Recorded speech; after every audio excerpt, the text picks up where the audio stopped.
Good morning.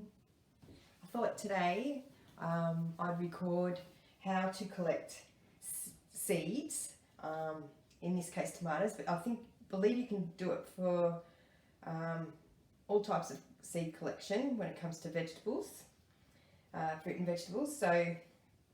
But today I'm going to use our tomato. This is my Syrian neighbour's tomato that he gave me.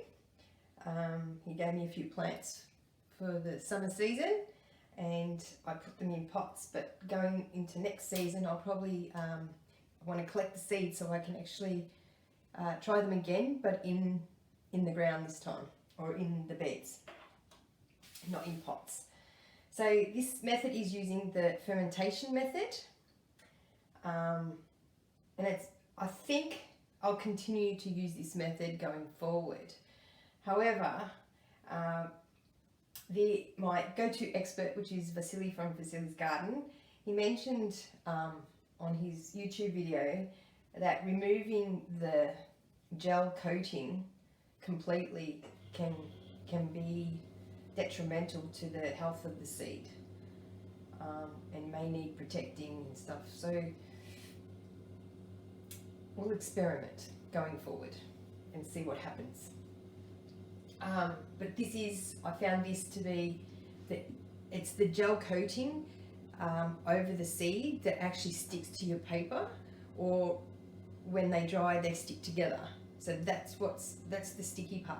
So whether it sinks into your newspaper or your kitchen paper, that's what's acting as the glue. So it's been recommended to use baking paper so it doesn't actually absorb in. So that's what we'll be using today. And the tools that I use is, obviously you need a knife to cut the tomato. I need a little spoon, and this is my little tomato seed collecting butter knife or fish knife. And you'll need a strainer of some description, fine strainer of some description, and you'll need a jar of water to put some water in, because you will be putting the seeds into here. And I've labelled it because I've got different varieties, so I don't want to confuse them. And of course you need to also label your paper, no matter what method. And I, as you know, I use the clear containers, and I use kitchen paper to absorb any moisture, and I write on the kitchen paper so I can see which seeds they are. Now there's a question there is a question mark here.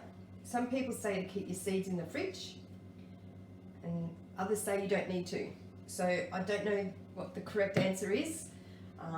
Don't know what the theory behind putting them in the fridge is, but I haven't been, and I don't know many who do, but we'll find out. If there's make some comments, put some comments explaining why putting seeds in the fridge is necessary. If I am convinced, I may need to change my container, because I won't have room in my fridge.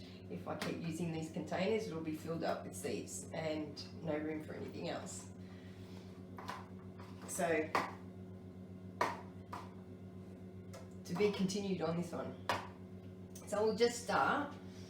I'm going to put my goggles on this time.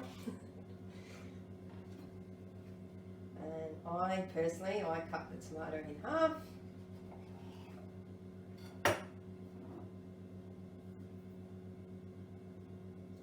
Actually, I'm going to use a bowl initially. Actually, no, I'm not. I'm going to go directly here. The sink. Oh, plenty of seeds in this one. My Syrian neighbour gave me this because the one that I grew in the pot had very tiny seeds. So, plenty of seeds in this one. So, and I just literally use this knife and straight into the strainer. I put a bowl under the strainer so it doesn't tip over. then you'll see there's little pockets to collect your seeds.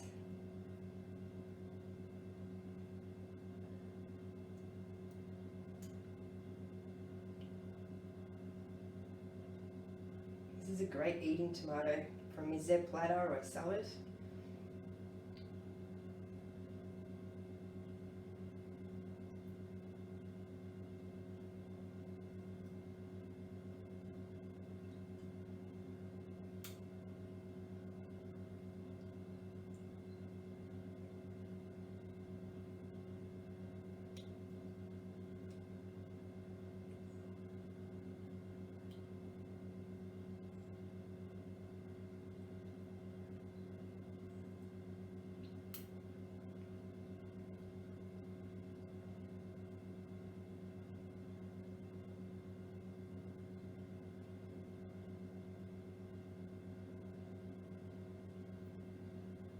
Still holding its shape, so I can actually cut that up and put it in my salad tonight.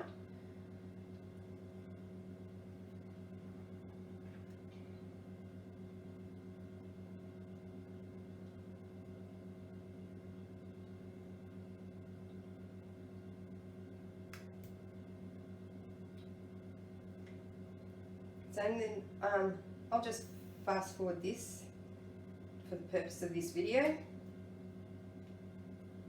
I'll just collect that just to show you. So the pulp and the seeds are all in there. And then I give it a good wash to wash the majority of the pulp off and the gel coating away.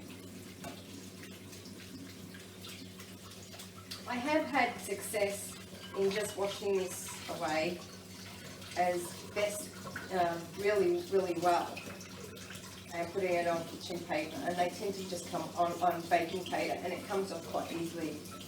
So the fermentation method does take a lot of the pulp away, the gel coating away.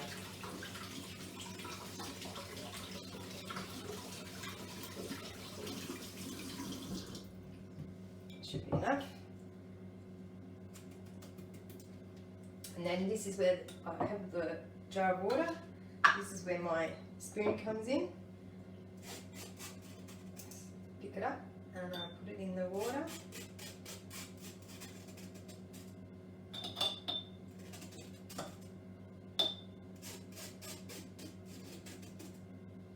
There you go.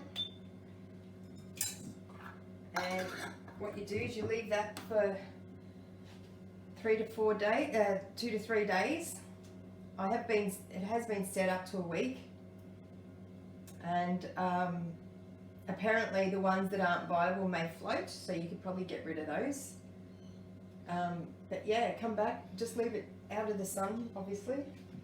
Leave that to the side, come back in a few days, then strain it off, and then you, for the purpose of this exercise, I'll show you what to do, because I prepared earlier.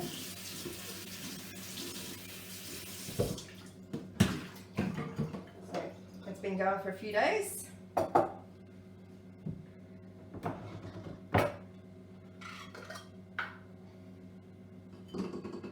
Let's pour it back into the strainer. I'll fix it up later. Give it a rinse. There is a bit of a smell if you leave it too long.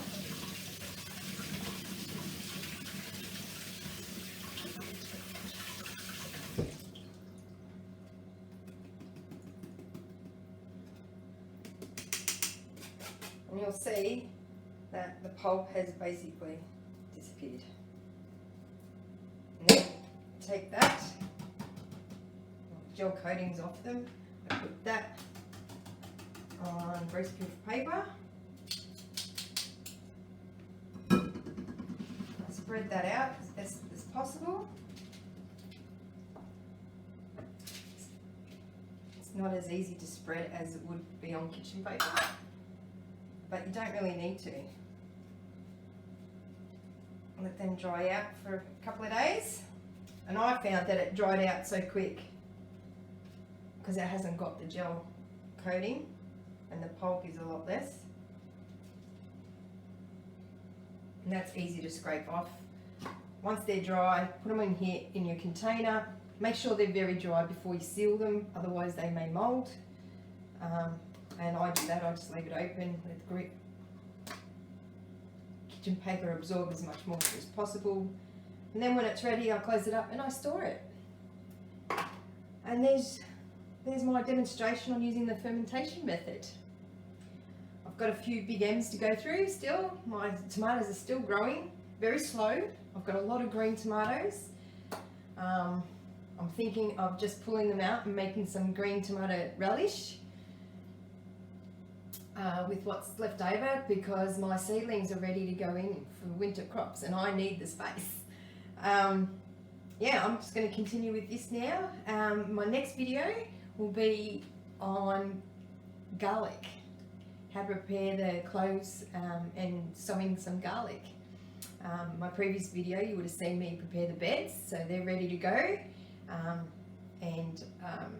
Next week there's an early April sowing garlic, and I think it's the Creole variety, so I'm going to give them a go. Okay, see you in the next one. Bye.